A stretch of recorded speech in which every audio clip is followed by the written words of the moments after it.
Feche os olhos, coloque os fones e venha entender o que realmente aconteceu. Existem casos que terminam com respostas, outros continuam gerando perguntas até hoje, e o caso de hoje é um deles. Era uma noite comum de quarta-feira no final de fevereiro de 2025. Uma jovem de 17 anos saía do trabalho no shopping onde estava empregada, na cidade de Cajamar, na Grande São Paulo. Ela pegou 2 ônibus, como fazia habitualmente. Mas naquela noite, algo diferente aconteceu. Enquanto estava ainda no trajeto, ela pegou o celular e começou a mandar mensagens para uma amiga. Estava com medo. Disse que havia 2 homens a seguindo. Essa mensagem foi a última comunicação conhecida de Vitória Regina de Souza com alguém do seu convívio. 7 dias depois, o corpo dela foi encontrado em uma área de mata, a aproximadamente 5 quilômetros de sua casa. O que a investigação revelou nas semanas e meses seguintes é uma história que mistura obsessão, uma prisão polêmica, uma confissão anulada pela justiça e um julgamento popular que ainda não aconteceu. Antes da gente continuar, comenta aqui de qual cidade você está assistindo. Vitória Regina de Souza tinha 17 anos e morava no bairro de Ponunduva, uma área mais rural localizada nos arredores de Cajamar, município com cerca de 77 mil habitantes na região metropolitana de São Paulo. Ela trabalhava em um shopping da cidade e a rotina dela era simples: pegar ônibus para ir ao trabalho e voltar. Quando saía à noite, era comum que o pai fosse buscá-la no ponto de ônibus. Era o hábito deles. Uma rotina que, na noite do dia 26 de fevereiro, foi interrompida por uma circunstância banal que mudou tudo. O carro do pai estava com problema mecânico e ele não conseguiu ir. Vitória teria que fazer o último trecho de cerca de 1 quilômetro a pé, sozinha, do ponto final até a casa da família. Esse detalhe, à primeira vista pequeno, se tornaria um ponto central de toda a investigação. Vitória saiu do Anhanguera Park Shopping por volta da meia-noite. As câmeras de segurança registraram o momento em que ela caminhava até o ponto de ônibus. Ela pegou 2 coletivos durante o trajeto de volta para casa, mas durante o percurso, algo a deixou em alerta. Ela mandou mensagens e áudios para uma amiga dizendo que estava com medo de estar sendo seguida. Relatou 2 homens que teriam entrado no mesmo ônibus que ela e também um carro que parecia acompanhar seu trajeto. Esse registro é importante por um motivo. Mostra que Vitória percebeu que algo estava errado. Ela tentou comunicar o que sentia, e essas mensagens foram as últimas que enviou. Quando desceu no ponto final em Ponunduva, Vitória não chegou mais à casa. Testemunhas relataram, nas horas e dias seguintes, ter visto um automóvel com 4 homens seguindo a jovem depois que ela desceu do ônibus. Essa informação seria explorada pela polícia nas semanas iniciais da investigação e geraria uma das maiores confusões do caso. A família registrou o desaparecimento assim que percebeu que Vitória não havia chegado. A mobilização foi rápida. A Polícia Civil de São Paulo iniciou as buscas com o suporte de diversos agentes. Foram utilizados cães farejadores, drones e mais de 100 policiais e guardas civis percorrendo áreas rurais e de mata ao redor de Cajamar. A cidade se uniu nas buscas. A história se espalhou nas redes sociais e ganhou repercussão nacional. Durante 6 dias, nenhum sinal de Vitória foi encontrado. No dia 28 de fevereiro, durante as buscas, a polícia encontrou algo inesperado: o corpo de uma idosa em uma cachoeira entre os municípios de Cajamar e Jundiaí, a aproximadamente 2,5 km da residência de Vitória. A vítima foi identificada como Edna de Oliveira Silva, de 65 anos, que havia desaparecido também no dia 26 de fevereiro. As investigações logo descartaram qualquer relação entre os 2 casos. Mas esse detalhe ajuda a entender o tamanho da mobilização policial naquele momento. Eram 2 buscas simultâneas em uma cidade pequena, em uma semana que já havia chocado a região. No dia 5 de março, 7 dias após o desaparecimento, o corpo de Vitória foi encontrado. O local era uma área de mata em uma travessa da estrada Francisco Missé, entre Cajamar e Jundiaí, a cerca de 5 quilômetros de onde ela morava. O que os investigadores encontraram era perturbador. O cadáver estava em estado avançado de decomposição, sem roupas, com a cabeça raspada e apresentava sinais evidentes de violência. A identificação do corpo não foi feita por documentos. Familiares reconheceram Vitória por tatuagens que ela tinha no braço e na perna e por um piercing no umbigo. A perícia técnica estimou que o corpo estava no local há entre 4 e 7 dias, o que indicava que a morte havia ocorrido na própria noite do desaparecimento ou muito próximo a isso. O velório foi realizado no ginásio poliesportivo Lamartine de Paula Lima, reunindo dezenas de pessoas da cidade. No dia 6 de março, Vitória foi sepultada no cemitério municipal de Cajamar. A cidade estava em luto e a investigação agora mudava de fase. Não era mais uma busca, era a apuração de um homicídio. A Delegacia de Polícia de Cajamar assumiu a responsabilidade pelo caso, com apoio do Departamento de Polícia Judiciária da Macro São Paulo, o DEMACRO. Nos primeiros dias, a polícia trabalhou com múltiplas hipóteses. Uma das mais discutidas publicamente era a de que o crime poderia ter sido motivado por vingança, com possível envolvimento de facções criminosas. Essa linha partiu em parte das inconsistências no depoimento do ex-namorado de Vitória, um jovem chamado Gustavo Vinícius Moraes, de 26 anos. Aqui a investigação entra em um ponto que chama atenção. Gustavo se apresentou voluntariamente à polícia, alegando temer por sua vida, mas durante o depoimento surgiram contradições. Ele afirmou não ter contato com Vitória havia meses. A investigação, porém, apontou que houve uma ligação telefônica entre os dois no dia do desaparecimento. Além disso, a geolocalização do celular de Gustavo o colocava próximo à residência de Vitória no período do crime. E ele disse ter emprestado seu veículo a um amigo naquela noite, o que a polícia também questionou. O celular de Gustavo foi apreendido para análise. Havia um software de origem israelense sendo utilizado pela polícia para extração de dados de celulares apreendidos, um detalhe técnico que morava na investigação e que demonstra o nível de recurso empregado no caso. Um terceiro investigado era Daniel Lucas Pereira, descrito como amigo da vítima e vizinho da região. A polícia chegou a solicitar a prisão temporária de Daniel, mas a justiça negou o pedido. Ao todo, 9 celulares foram apreendidos nas primeiras semanas de investigação. 14 pessoas foram ouvidas. Mas em meio a esse cenário de múltiplos suspeitos, um nome concentrava as provas mais robustas. Michael Antônio Sales dos Santos. Tinha 23 anos. Era operador de empilhadeira. E era vizinho de Vitória, morando na mesma região de Ponunduva. Ele já estava no radar da investigação desde os primeiros dias, quando a polícia identificou que um carro prata havia sido visto próximo ao local do crime. O veículo era dele. Uma perícia inicial no carro encontrou um fio de cabelo e vestígios de sangue no porta-malas. O material foi enviado para análise de DNA, mas as evidências não eram só materiais. A polícia ouviu testemunhas que relataram algo importante. Na noite do desaparecimento de Vitória, havia uma movimentação anormal na casa de Michael. Vizinhos disseram ter escutado gritos.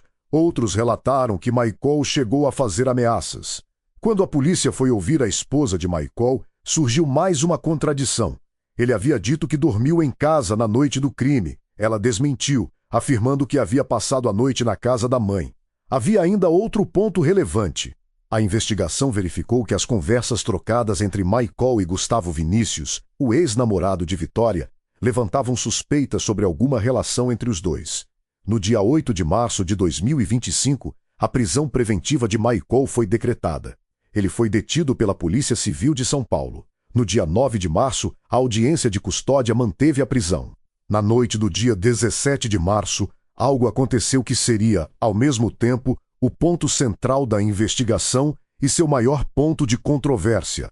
Michael confessou. Segundo a polícia, na madrugada que se seguiu, entre a noite do dia 17 e as primeiras horas do dia 18 de março, Michael relatou em depoimento como teria matado Vitória Regina de Souza. A versão narrada por ele, segundo a polícia, era a seguinte.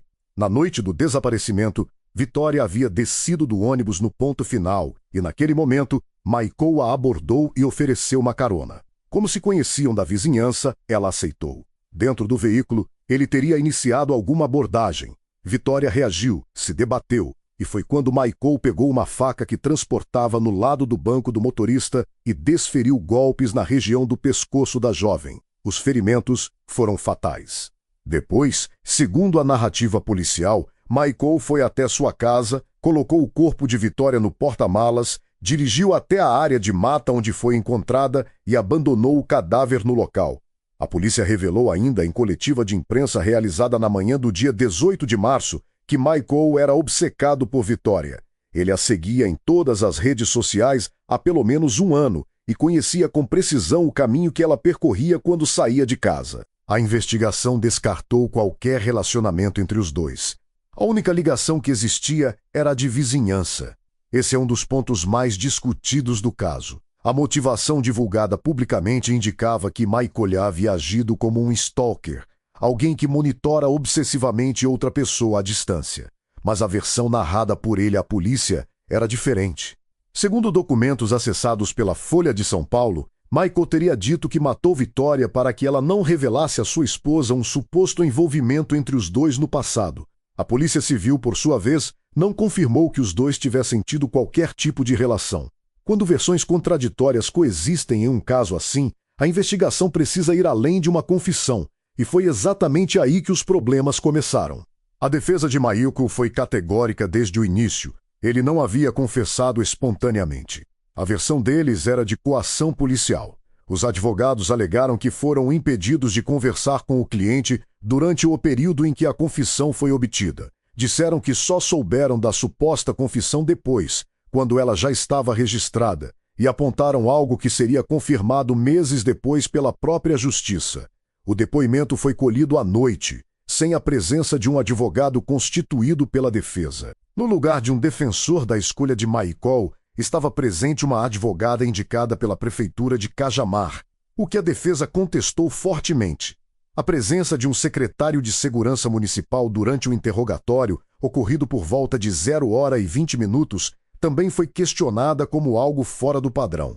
Mas havia um problema ainda mais concreto. O vídeo da confissão foi entregue aos advogados fragmentado, 17 partes separadas, não em uma gravação contínua.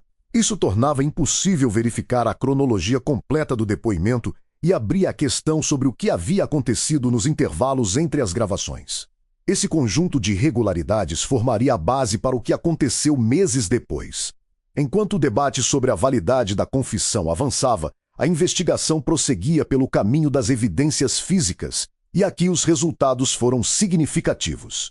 O Instituto de Criminalística confirmou que uma mancha de sangue encontrada no batente-porta do banheiro na residência de Michael pertencia a Vitória. O exame de DNA foi conclusivo. Além disso, no porta-malas e no banco do passageiro do carro de Michael, a perícia encontrou uma mistura de material genético de Michael e de Vitória. Isso colocava a jovem dentro do veículo do suspeito na noite do crime. O laudo da necropsia confirmou que a causa da morte foi hemorragia causada por lesões em órgãos vitais. 3 facadas. A perícia também descartou a ocorrência de violência sexual.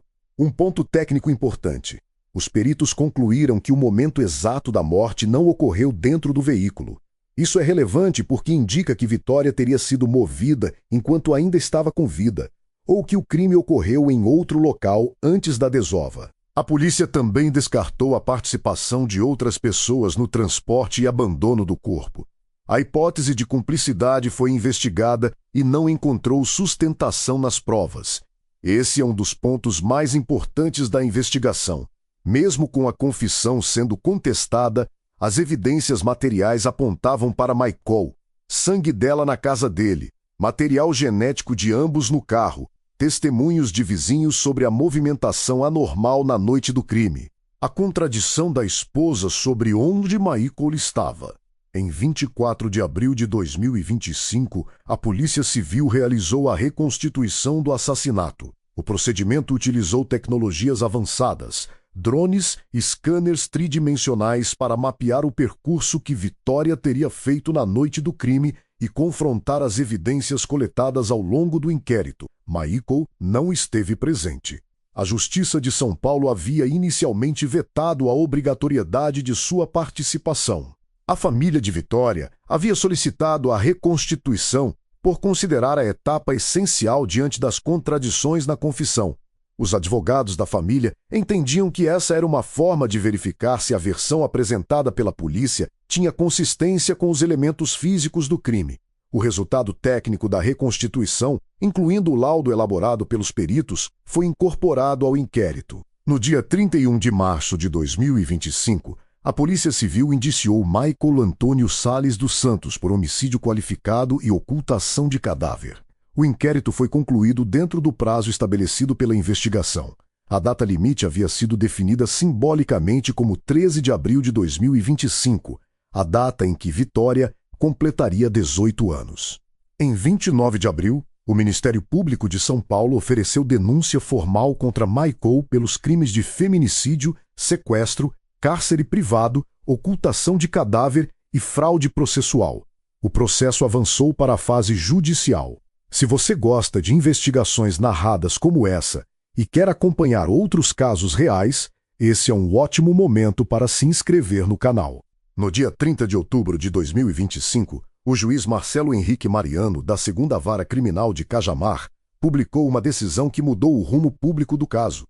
Ele determinou que Michael seria levado a julgamento pelo Tribunal do Júri Popular, mas, ao mesmo tempo, reconheceu a nulidade da confissão extrajudicial prestada por Michael em março. A decisão foi detalhada. O magistrado listou as irregularidades que identificou no interrogatório. O depoimento foi colhido à noite, sem a presença de um advogado da confiança do réu, com o vídeo fragmentado em partes que impediam a verificação da cronologia completa da oitiva e com a presença de pessoas alheias ao quadro regular da Polícia Civil. Como consequência direta da nulidade, o juiz proibiu qualquer exibição ou menção ao conteúdo da confissão durante as sessões do Tribunal do Júri. A intenção declarada era evitar influência indevida no convencimento dos jurados. A defesa de Michael havia pedido que ele aguardasse o julgamento em liberdade. O pedido foi negado. Michael permanece preso preventivamente. Esse ponto merece atenção. A confissão foi anulada não porque o juiz concluiu que era falsa, mas porque o processo pelo qual ela foi obtida apresentava irregularidades processuais. São coisas distintas. Uma confissão pode ser verdadeira e, ainda assim, ser juridicamente inválida se obtida de forma que viola direitos do réu. O sistema jurídico brasileiro, assim como outros sistemas democráticos, estabelece regras específicas para a coleta de depoimentos justamente para proteger a integridade do processo. O que isso significa na prática? O julgamento de Michael acontecerá com base nas evidências periciais, nas provas testemunhais e nos demais elementos do processo. Sem a confissão como elemento disponível para o júri, Michael será julgado pelo crime de feminicídio qualificado, na modalidade de meio cruel e com recurso que dificultou a defesa da vítima. Será julgado também por sequestro qualificado, ocultação de cadáver e fraude processual. A pena total, considerando todos os crimes, pode alcançar até 50 anos de prisão. A defesa contesta o conjunto das acusações. Os advogados apontam o que chamam de lacunas, direcionamentos e exageros na acusação formulada pelo Ministério Público. Também alegam cerceamento de defesa ao longo da investigação. Até a realização do júri, cuja data não havia sido definida até o encerramento das últimas informações disponíveis sobre o caso, Michael permanece preso preventivamente. Quando estudei esse caso, esse foi um dos pontos que mais me chamou a atenção. A diferença entre o que as evidências físicas indicam e o que ainda precisa ser estabelecido formalmente pelo Tribunal do Júri. O sangue de Vitória estava na casa de Michael, especificamente no batente da porta do banheiro. O material genético de Vitória e de Michael foi encontrado misturado no porta-malas e no banco do passageiro do carro dele. A causa da morte foi hemorragia por 3 facadas, sem violência sexual. O corpo permaneceu no local de abandono por entre 4 e 7 dias. A morte provavelmente ocorreu na noite do desaparecimento ou muito próximo a isso. Michael é o único responsável pelo crime. Não há indícios de participação de outras pessoas no sequestro, na morte ou no abandono do corpo. Michael monitorava os hábitos e o trajeto de Vitória há pelo menos 1 ano pelas redes sociais. O crime ocorreu quando o pai dela não pôde buscá-la no ponto final, a motivação exata do crime. A versão divulgada pela polícia indica obsessão de stalker. A versão narrada por Michael no depoimento anulado indicava um motivo diferente. Como a confissão foi anulada e seu conteúdo está proibido no júri, o julgamento precisará estabelecer a motivação com base em outras provas. O envolvimento preciso de Gustavo Vinícius e Daniel foi investigado e descartado pela polícia em março de 2025, mas a defesa de Michael aponta lacunas na investigação. O momento exato e o local preciso onde a morte ocorreu não foram totalmente esclarecidos pela perícia, que apenas indicou que não foi dentro do veículo. A participação de facções criminosas, que foi uma das hipóteses investigadas no início, foi descartada. A violência sexual foi descartada pelo laudo. A hipótese de vingança como motivação não foi confirmada. Em novembro de 2025, Michael Antônio Salles dos Santos estava preso preventivamente, aguardando julgamento pelo Tribunal do Júri Popular. A data do julgamento não havia sido fixada. O processo tramita na 2ª Vara Criminal da Comarca de Cajamar. A confissão extrajudicial foi anulada e está vedada para uso no julgamento. As provas periciais, incluindo os laudos de DNA e a necropsia, continuam válidas e compõem a acusação. A família de Vitória é representada por advogados que participam ativamente do processo. A defesa de Michael contesta as acusações e aponta irregularidades na investigação. Vitória Regina de Souza tinha 17 anos. Fazia um trajeto que havia feito muitas vezes. Percebeu que algo estava errado e tentou comunicar o que sentia. Essa tentativa ficou registrada em mensagens que se tornaram evidência. O caso chegou até aqui com um suspeito preso, evidências periciais apontando para ele e um julgamento popular ainda por vir. Mas há algo nessa história que vai além da investigação em si. A reconstituição que a polícia fez, os laudos, a tecnologia utilizada, as discussões processuais sobre como a confissão foi obtida, tudo isso compõe um quadro que mostra como um sistema de justiça funciona, com suas capacidades e suas limitações. O que aconteceu na noite de 26 de fevereiro de 2025 foi um crime. O que acontecerá no Tribunal do Júri definirá, dentro dos limites do processo legal, a responsabilidade formal. Vitória completaria 18 anos em 13 de abril de 2025. O prazo que a polícia se impôs para concluir o inquérito foi escolhido em homenagem a essa data. Ela não chegou a completar. Roteiro produzido para o canal Ouvindo Fatos. Todos os fatos são baseados em informações públicas apuradas pela Polícia Civil de São Paulo, pelo Ministério Público, pelo Tribunal de Justiça de São Paulo e por veículos de imprensa de referência. Dados e laudos periciais citados são os confirmados pelas autoridades responsáveis pela investigação.